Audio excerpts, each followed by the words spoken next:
Well. Thank you both for having us here at Free Church Oregon. Pastor Weaver, could you tell everyone more about the Coalition of Churches and Bridging the Gap? Absolutely, it'd be my pleasure. But first, I want to personally thank you for all your hard work, Amani, on the whole marketing piece and helping with the questions and setting this thing up. That of yourself and Salem Leadership Foundation made this whole thing possible. Of course, SLF is really grateful to be a part of the work that you all do in the community. We're really grateful to be able to just support all the work that you all do. Chief Moore, could you speak to the genesis of the Bridging the Gap?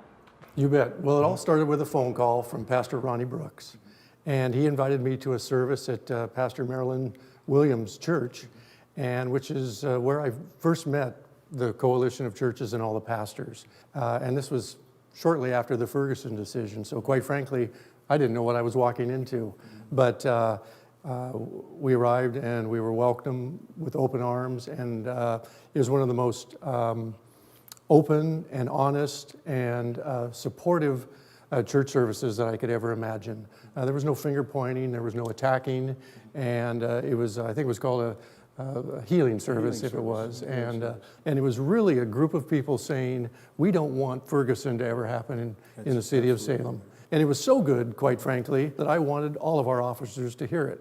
So I invited Pastor Ronnie Brooks and Pastor Mike Weaver and Pastor Levi Harris to our in-service training, which is 8 weeks of a couple hours every week where they address 190 police officers and another 50 or 60 civilians, and we talk about issues. The pastors ask the officers questions, and the officers ask the pastors questions, and there were these weren't cream puff questions. These were hard-hitting questions about what's it like to be a cop? What's it like to be black in Salem?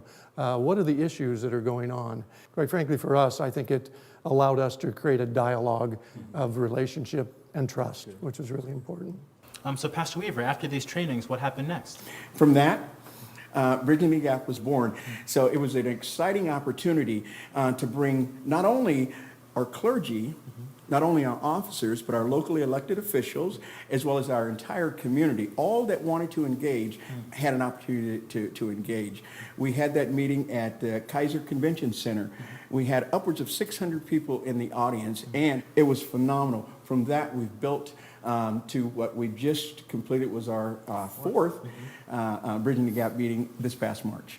We've got people engaged today, and that was the whole concept, bridging the gap. The biggest thing we've gained out of this is relationships.